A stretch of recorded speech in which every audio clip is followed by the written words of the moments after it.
No way did I need a $300 and something repair stand. While I'm definitely a fan of having quality tools that do what you need them to do, I don't buy Park Tool stuff just because it says Park Tool. In fact, just today I bought these circlip pliers for doing fork suspension maintenance. Obviously they don't say Park Tools. I got these at Lowe's. They're gonna do a fine job.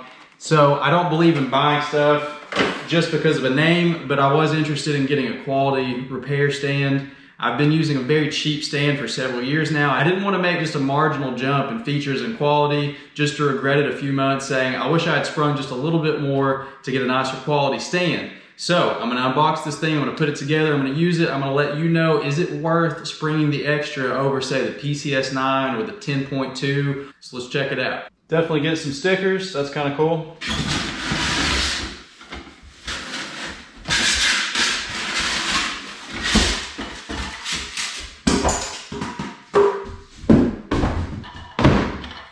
Right out of the gate, this thing is supposed to only weigh 13 pounds. I can tell you it is extremely, extremely light, which is one feature that I was looking for in a repair stand, and that's something that you could easily travel with. And so I can already tell you that this thing checks off that box for sure. So the clamp just threads on.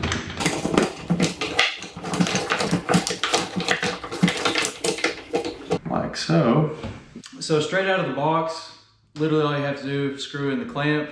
You're pretty well good to go. As you can see here, you have two quick releases. This is the quick release that basically controls the top extension, what makes the stand taller. This is the quick release that controls or locks in the legs. And so to get this thing set up, literally just kind of start the legs going apart, and then you can push down at that bottom quick release, as you see there, lock in the bottom quick release, and that's your setup. So I've got the bike loaded in the old stand here. I would like periodically to be able to tilt the bike forward or back.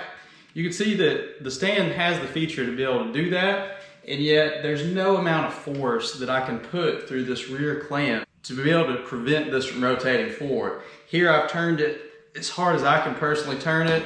As soon as you let go, it's tilting right back. I do want to compare the styles of these two stands. It's not a fair comparison to make between my old sub $100 stand and a $300+ stand, and yet it's the style of the stand that I want to compare, because this is very much in the spirit of the feedback sports stand that's very popular, and it's my understanding it's a fantastic stand. But for me personally, I've been super sick of having to dodge four legs. It's just, when you're working in and around the garage and walking around and getting tools and coming back to the bike, that can become annoying. I even almost tripped over it a few times. Whereas you can see how much lower profile the Park Tools legs are in comparison to the four leg design. And so this is much easier to work your way around. And then also having a stand that actually tilts downward allows you to be able to work on the drivetrain and run the cranks without it actually, the pedals hitting the actual stand. Whereas the exactly vertical stands, you really have to get the top piece extended out to be able to keep the pedals from hitting. So here you can see the side profile. And again, one of the nice things about this style rack is that it angles out, so you have plenty of clearance right there to do your drive chain adjustments with the pedals. So here's the moment of truth. I'm going to show you putting the bike, clamping it, and then specifically, can the stand handle rotation of the bike? Always try to clamp by the actual seat post, definitely not by the frame. So there is kind of the initial clamping. And if you'll just simply hold the bike up, and this one has what they call the micro adjust, where you can actually clamp it down even more, as so. And that feels like it's got a really nice amount of bite to it. And you can see the bike can freely rotate while the back part of the clamp is loose here. And so the moment that we've all been waiting for, I'm going to put a nice tilt or nice angle, and then I'm going to tighten this clamp up in the back. And with not much effort at all, you can see the bike is standing just fine there. You can actually see here, can't even get it to tilt. And overall, you know, it's really a sturdy rack. If you just kind of take and bump into it, like your bike's not falling, the rack is not falling. Like, I'm putting some pretty significant pressure in the direction that the bike weight is going, and very sturdy, very solid. I'm extremely pleased about the quality of the clamp. I love the fact that you can make these sort of micro adjustments with it actually clamped. And then when you're ready to release the bike, it's super easy just to release it. And then there you go. To clamp the bike, just simply throw it back in. You've got your gross adjustment there, and then you can make your micro adjustment here by rotating the clamp clockwise. And you can get a nice amount of force in that. You can see that actually the actual seat post is only about halfway in, but it's clamping it just fine. Clamping it so well that, you know, as we've talked a lot about, you can rotate the bike this way, and you can see there, holds it just fine.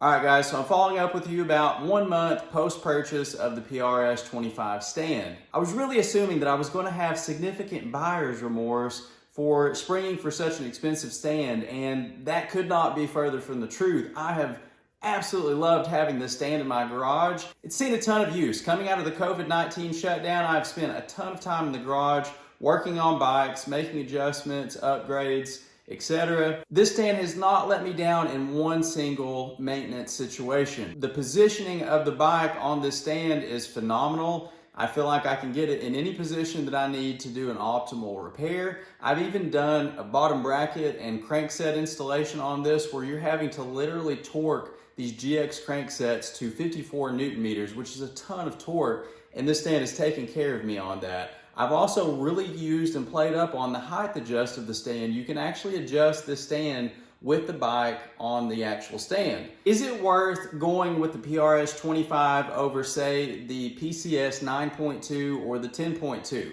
Well, I can't give you a long-term review of those lower tier stands, but I have fiddled with them in the shop, and I can say that for most people, I'm assuming that the PCS 10.2 is going to be the awesome middle ground. For me, it would be a deal breaker for the 9.2, how it does not have the quick release for the height adjust, because again, there's been many situations where I've been mid-repair or mid-maintenance on the bike, and I've wanted to raise or lower the bike with the bike still on the stand. You can quickly and easily do that with that quick release, whereas if you're having to turn an Allen key, it's just gonna be super inconvenient. So I would at least wanna get the 10.2.